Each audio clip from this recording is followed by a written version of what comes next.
Congress declaration ఈ రోజు BJP ideology की लिंक అయి ఉన్నట్టుగా కనబడతా ఉంది। जो बात कांग्रेस आज माइनॉरिटी डिक्लेरेशन में कह रही है ये बीजेपी के आइडियोलॉजी के साथ मिला हुआ है।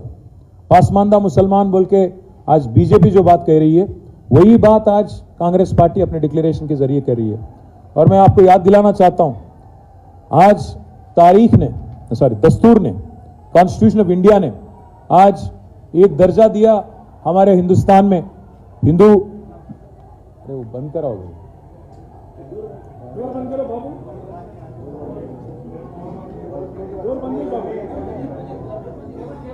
चलपति చూడమ్మా, చలపతి బయట పోయి చూడు, విష్ణు బయట పోయి చూడుకున్నాం।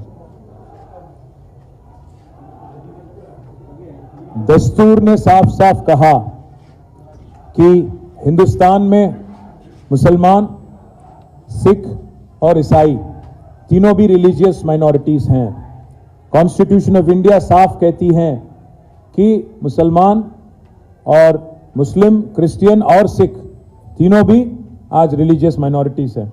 आज कांग्रेस पार्टी के डिक्लेरेशन ये कहता है, ये बोलता है कि एक कास्ट सेंसस करेंगे और सभी को इंक्लूडिंग माइनॉरिटीज को हम मिला देंगे बीसीस में। क्या होगा इससे? दोनों का नुकसान होगा। एक तरफ नुकसान होगा बीसीस का, दूसरे तरफ नुकसान हो जाएगा माइनॉरिटीज का। क्योंकि अगर बीसीस में आपको शामिल कर देंगे तो इससे क्या होगा? अल्टीमेटली ये होगा कि कोई अलग से माइनॉरिटी वेलफेयर डिपार्टमेंट नहीं रहता, अलग से माइनॉरिटी वेलफेयर का बजट नहीं रहता, माइनॉरिटी कमीशन नहीं रहता, और साथ ही साथ माइनॉरिटीज कॉर्पोरेशन भी सारे के सारे जब्त हो जाएंगे, सारे के सारे खत्म हो जाएंगे। ये आज कांग्रेस पार्टी का मतलब सोच है। कांग्रेस पार्टी का जो सोच है आज बीजेपी का आइडियोलॉजी से मिलता है। बीजेपी बार बार आज कह रही है पासमानदा मुसलमान, और लगता है कि कांग्रेस ने भी वही पन्ना, वही पेज आज निकाल के एक कोशिश कर रही है ताकि बैकवर्ड क्लासेस का और मुसलमानों का खास और माइनॉरिटीज का झगड़ा हो जाए।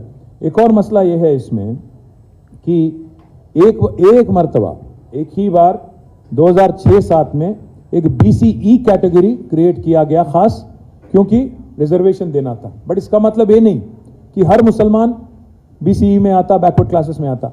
ये नासमझी जो है कांग्रेस पार्टी की, ये जो मुझे नासमझी भी नहीं, ये तो मुझे लग रहा है कि कोई साजिश है दोनों के बीच में एक झगड़ा करने का। मैं इसलिए ये बात कह रहा हूं क्योंकि आज का कांग्रेस पार्टी का अध्यक्ष जो पे यहाँ पे है वो खुद बीजेपी से ताल्लुक रखने वाला आदमी है, आरएसएस आइडियोलॉजी में विश्वास रखने वाला आदमी है। तो इसलिए मैं कह रहा हूं ये जो डिक्लेरेशन बनाए, लगता है कि ये कांग्रेस ऑफिस में नहीं, बीजेपी के दफ्तर में बन के निकली बाहर।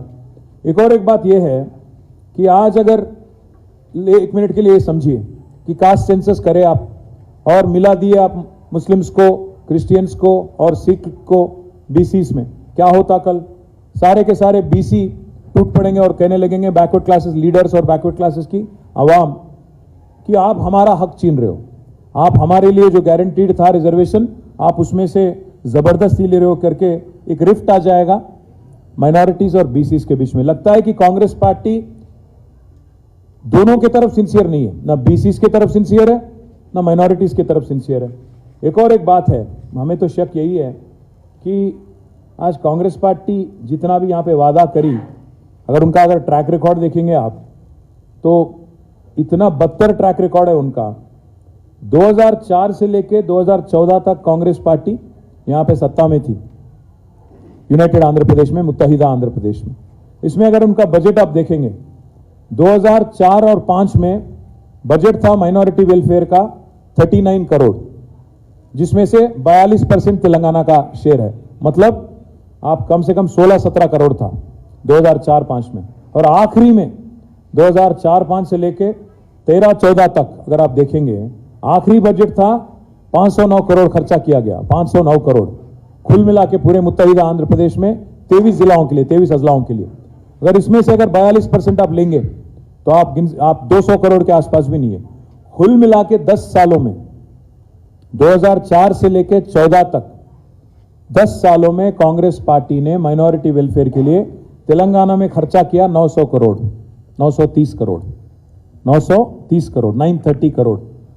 जबकि तेलंगाना की रियासत बनी और केसीआर साहब का सदारत में यहाँ गवर्नमेंट बनी, तो 2014 से लेके आज तक 2023 तक इन 10 सालों का बजट अगर आप लेंगे, कुल मिला के हमने खर्च किया 10,140 करोड़। कहां 900 करोड़, 930 करोड़, कहां 10,140 करोड़। ये मैं आपके लिए दे देता हूं, आप जरूर देख सकते हैं आप सभी लोग। అంటే 10 సంవత్సరాల్లో కాంగ్రెస్ పార్టీ, కాంగ్రెస్ ప్రభుత్వం ఇక్కడ ఉమ్మడి ఆంధ్రప్రదేశ్లో మైనారిటీ వెల్ఫేర్కు ఖర్చు పెట్టింది మొత్తం 930 కోట్లు అయితే, తెలంగాణ వచ్చిన తర్వాత తెలంగాణ ప్రభుత్వం ఖర్చు పెట్టింది 10,139 కోట్ల 11 లక్షల రూపాయలు. అంటే వాళ్ళ పెట్టిన దాని మీద చూస్తే దాదాపు 11 రెట్లు ఎక్కువ ఖర్చు పెట్టింది తెలంగాణ ప్రభుత్వం. అది మాత్రమే కాదు, వాళ్ళ కాంగ్రెస్ పార్టీ सिंसियरिटी వాళ్ళు మాట్లాడుతున్నారు, हम लोग 4,000 करोड़ बजट लगाएंगे। आप क्या करेंगे 4,000 करोड़? अभी अगर आप देखेंगे जिस कदर हमने परसेंटेज के हिसाब से अगर देखेंगे आप कितना परसेंटेज बढ़ा जब से तेलंगाना बना, तब से अगर आज तक अगर आप देखेंगे, ऑटोमेटिकली क्या होता है, इसी रेट पे बढ़ता गया तो तेलंगाना गवर्नमेंट अगर बीआरएस गवर्नमेंट रहेंगी, ये बजट ऑटोमेटिकली 5,000 करोड़ हो जाता। आप क्या करेंगे 4,000 करोड़?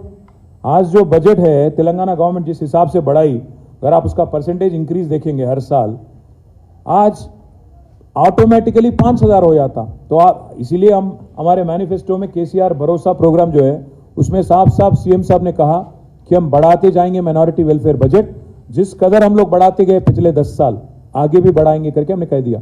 तो आपकी 4,000 क्या है, 5,000 यहीं पे बन रहा। और एक बात मैं कहना चाहता हूं भाइयों से, बहनों से, आप एक मर्तबा देखिए कांग्रेस पार्टी का सिंसियरिटी।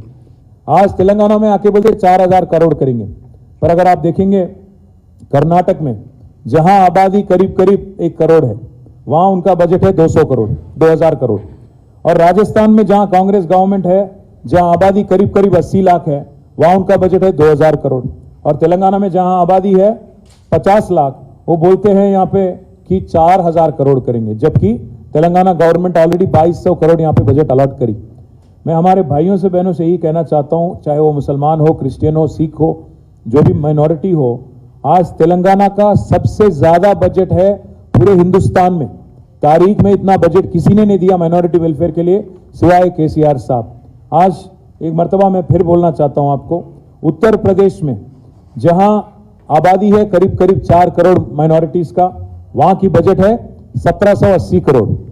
और अगली नंबर है वेस्ट बंगाल, जहां आबादी है 2.5 करोड़, वहां पे बजट है 2,100 करोड़। और उसके बाद आता है आपका महाराष्ट्र, जहां आबादी है 1.5 करोड़ और वहां की बजट है 674 करोड़। और इसके बाद आता है कर्नाटक, जहां आबादी है 95 लाख टू 1 करोड़ और वहां की बजट है 2,100 करोड़।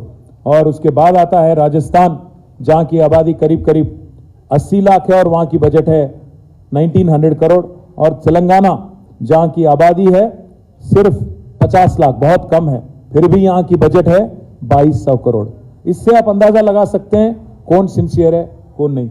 मैं यही एक ही बात कहना चाहता हूं, आज जो प्रपोजल इस डिक्लेरेशन में आपने दिया, ये सरासर गलत है, सरासर बहुत डेंजरस है, खतरनाक है। इससे बीसीज और मुसलमानों के बीच में और बीसीज और माइनॉरिटीज के बीच में तनाव पैदा हो सकता है और अननेसेसरी एक सिचुएशन खड़ा हो सकता है, अच्छी बात नहीं है।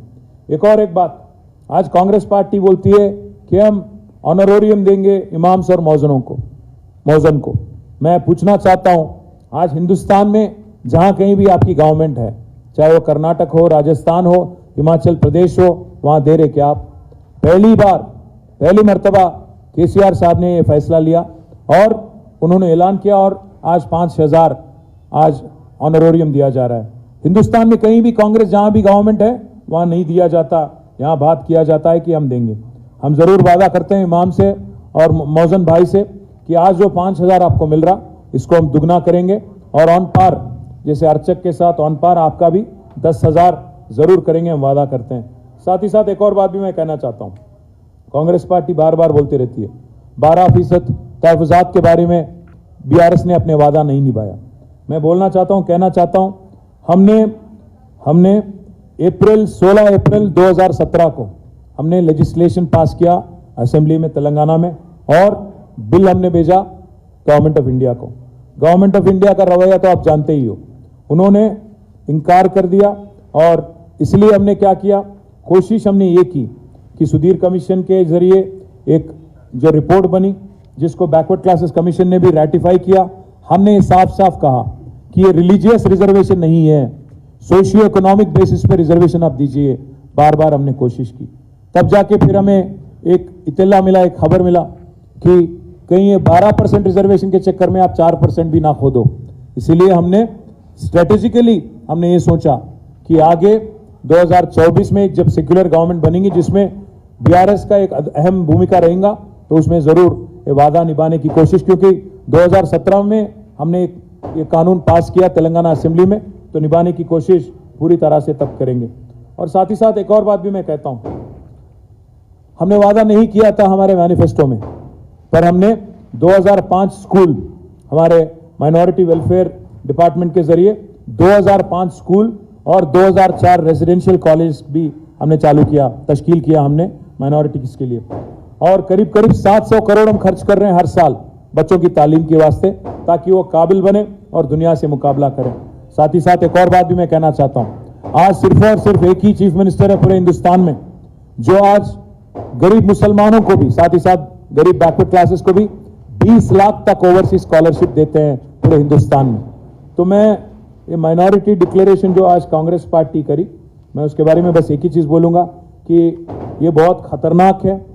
ये हमारे मुसलमानों के और माइनॉरिटीज और बैकवर्ड क्लासेस के बीच में अननेसेसरी एक तनाव पैदा करने वाली एक प्रोग्राम है। और जी, शादी मुबारक करके एक स्कीम जो हमारी गवर्नमेंट ने चालू की थी, और उसमें आज तक 2,70,000 से ज़्यादा बच्चों को फ़ायदा मिला। बजट भी 2,330 करोड़ हमने खर्च किया, हमारे महमूद भाई याद दिला रहे। तो मैं बस यही कहूँगा आखिरी में कि जो भी आपका डिक्लेरेशन है, इससे ऊपर, इससे कहीं गुना ज़्यादा हमने ऑलरेडी डिलीवर किया। और हमारे भाइयों को, बहनों को मैं बस इतना ही कहता हूँ कि आज आप नीयत देखिए कांग्रेस पार्टी की। आप सोचिए एक मिनट के लिए कि जहां वो लोग सत्ता में, कर्नाटक में, राजस्थान में काम नहीं करते, वहां वेलफेयर नहीं करते, पर यहां आके बोलते हैं कि 4,000 देंगे, 4,000 करोड़ देंगे, ये करेंगे, वो करेंगे। आप जरा एक बार पूरी तरह से छानबीन करें डिक्लेरेशन का, और साजिश आप समझे। और यहाँ पे जो बीजेपी से ताल्लुक रखने वाला पीसीसी प्रेसिडेंट जो है, उसका आइडियोलॉजी, और लग रहा है कि बीजेपी का आइडियोलॉजी और कांग्रेस का आइडियोलॉजी तेलंगाना में मिला जुला है। मैं एक और किस्सा भी आपको सुनाता हूं। आज जहां राजा सिंह लड़ रहा है, जहां बंडी संजय लड़ रहा है, जहां धर्मपुरी अरविंद लड़ रहा है, कांग्रेस ने पूरी तरह से जानते हुए, पूरी तरह से वाकिफ होते हुए, वहां पे बहुत ही वीक कैंडिडेट उन्होंने ठहराया। आज गोशामहल में एक बहुत ही वीक कैंडिडेट, करीमनगर में वीक कैंडिडेट, इन तीनों का आज लिख लो आप, इन तीनों का जमानत जब्त हो जाएगा। जानते हुए पूरी तरह एक वीक कैंडिडेट को एक मैच फिक्सिंग में उन्होंने वहां पे ठहराया। आप एक बार जानकारी लीजिए, आप एक बार डिटेल लीजिए। कोरुटले में, साथ ही साथ करीमनगर में और गोशामहल में। इससे कांग्रेस पार्टी का नियत साफ होता। మేము అందరికి చెప్పేది ఏంటంటే, ఇదొక కుట్రలాగా కనబడుతోంది।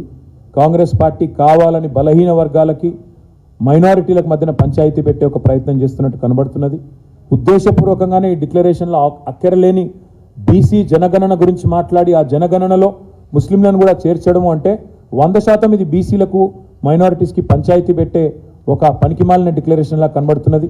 100% ఇది ఒక కుట్ర, బీజేపీ ఐడియాలజీతో ఉన్న ఒక అధ్యక్షుడు ఇక్కడ ఉన్నందుకు మరి బీజేపీ ఒకవైపు పాస్మాందా ముసల్మాన్ అంటే, ఈయన కూడా అదే పద్ధతుల్లో బీసీలకు, ముస్లింలకు పంచాయతీ పెట్టే ఒక ప్రతిపాదన తెచ్చినట్టు కనబడతా ఉందని చెప్తూ, మేము ఆల్రెడీ చేసిన ఎన్నో పనులు ఇవాళ వాళ్ళు కొత్తగా చేస్తామని చెప్పడం హాస్యాస్పదం అని చెప్పి కూడా నేను మీ అందరికీ విజ్ఞప్తి చేస్తూ, మళ్ళొకసారి ఈ కుట్రను తెలంగాణ మైనారిటీలు అర్థం చేసుకోవాలని చెప్పి కూడా నేను వారికి హృదయపూర్వకంగా విజ్ఞప్తి చేస్తూ, దీని మీద ప్రతి తెలంగాణ బిడ్డ, ప్రతి బీఆర్ఎస్ పార్టీ కార్యకర్త కూడా తప్పకుండా ప్రతి నియోజకవర్గంలో దీన్ని లేవనెత్తాలని చెప్పి కూడా తెలియజేస్తాం। Thank you. ఇప్పుడు ఉదయపూర్ డిక్లరేషన్ అని ఒకటి ప్రకటించారు, చాలా గొప్పగా డెండోర్ ఒకటి చెప్పారు। ఏమన్నారు? ఒక ఫ్యామిలీకి ఒకటే టికెట్ అన్నారు, నిలబెట్టుకున్నారా? ఇక్కడ తెలంగాణలో నిలబెట్టుకున్నారా? ఎంతమంది కుటుంబాలకు టికెట్లు ఇచ్చారు? ఉత్తమ్ కుమార్ రెడ్డి గారికి ఇంకా ఒకటి కాదు 10-15 టికెట్లు ఇచ్చారు. అట్లా మైనంపల్లి హనుమంతరావుకు, ఆయన కొడుకుకు, ఉత్తమ్ కుమార్ రెడ్డి గారికి ఆయన భార్యకు, తర్వాత కోమటిరెడ్డి బ్రదర్స్కు, ఒకరికి కాదు ఇక చాలామందికి. ఉదయపూర్ డిక్లరేషన్ ఎప్పుడో తుంగలో దొక్కిన కాంగ్రెస్ పార్టీ ఇక ఏ డిక్లరేషన్ చెప్తే ఏం లాభం? ఎన్ని డిక్లరేషన్లు చేసినా వాటిని ఇంప్లిమెంట్ చేసే దానిలో చిత్తశుద్ధి లేదు. అటు డిక్లరేషన్ అంటారు, ఇటు తుంగలో దొక్కుతారు. వాళ్ళు నేను ఒకటే అడుగుతున్నా, ఈ మైనారిటీ డిక్లరేషన్లో ఏమన్నా సిన్సియారిటీ ఉందా? అబుల్ కలాం ఆజాదే నువ్వు పెట్టిరేదో పేరు, అసలు ఏ అబ్దుల్ కలామో చెప్తలేరు. అది మౌలానా అబుల్ కలాం ఆజాదా, ఏపీజే అబ్దుల్ కలామా కూడా వాళ్ళకి తెలియదు. గంత తెలివి తక్కువలు రాసింది కదా. ఏం రాసింది వాళ్ళు? అబ్దుల్ కలాం తోఫాయే తాలీం అట. అబ్దుల్ కలాం అంటే ఎవరు? డాక్టర్ ఏపీజే అబ్దుల్ కలామా, లేకపోతే మౌలానా అబ్దుల్ కలాం ఆజాదా? వాళ్ళకే సిన్సియారిటీ లేదు, వాళ్ళకే ఒక అవగాహన లేదు. ఇంత పనికిమాలిన ప్రతిపాదన, ఇంత పనికిమాలిన డిక్లరేషన్ ఎన్ని పెట్టినా చిత్తశుద్ధి లేని శివపూజ లాంటివి అవి తప్ప దానివల్ల లాభం లేదు.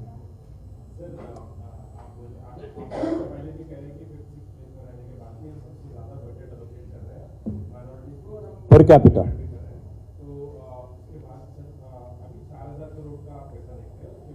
वही बोल रहा हूँ ना, ऑटोमेटिकली। सर मैं बस एक ही चीज़ कहूँगा, यहाँ कांग्रेस पार्टी ने जो एक डिक्लेरेशन कल किया, ये पहली बात तो ये कि ये हाफ बेक्ड है, ये पूरा मतलब गड़बड़ एक तरीके से बनाया गया, क्योंकि हमें लग रहा है कि उन्होंने बिल्कुल इस पर कोई गौर नहीं किया, ऐसे ही कुछ बनाना था बना दिया और लोगों को गुमराह करने की कोशिश की। क्योंकि अगर इसमें आप देखेंगे जिस चीज़ की ज़रूरत ही नहीं है, माइनॉरिटीज़ का और कास्ट सेंसस का क्या वास्ता है भाई? कास्ट सेंसस अगर करना है तो बीसीस के लिए करना है, बिल्कुल करना है, हम भी सहमत हैं और हमने ऑलरेडी लेजिस्लेशन भी पास किया। पर ये जो आज लोग राजनीति अपना रहे हैं, कास्ट सेंसस को जोड़ते हुए माइनॉरिटीज़ वेलफेयर की बात कर रहे हैं, क्या होगा इसका नतीजा?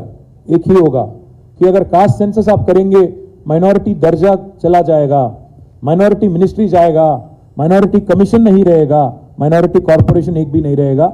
माइनॉरिटीज के साथ ये सरासर नाइंसाफी है। साथ ही साथ एक और बात, माइनॉरिटीज और बीसीस के बीच में एक झगड़ा हो जाएगा। कांग्रेस की क्या बोलते हैं इसको, हाफ बेक्ड हाफ कुक्ड जो डिक्लेरेशन है, ये बनाया गया है शायद बीजेपी के ऑफिस में, क्योंकि बीजेपी भी वही बोल रही है पासमानदा मुसलमान। मैं यही कहता हूं, आज हमारी जो बजट है, तेलंगाना की माइनॉरिटी वेलफेयर बजट है, वो ऑटोमेटिकली अगर उसका इंक्रीमेंटल ग्रोथ आप देखेंगे तो 5,000 करोड़ तो होना ही होना है। आप क्या 4,000 करोड़ की बात कर रहे हैं आप?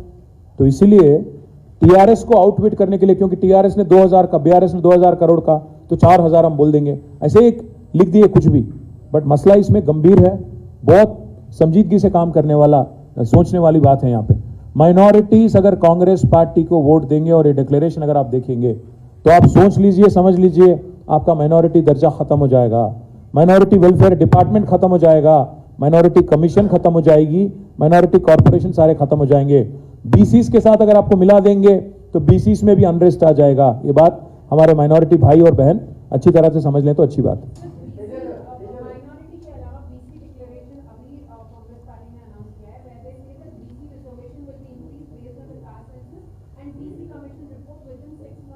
My point is very straightforward. They have no clue.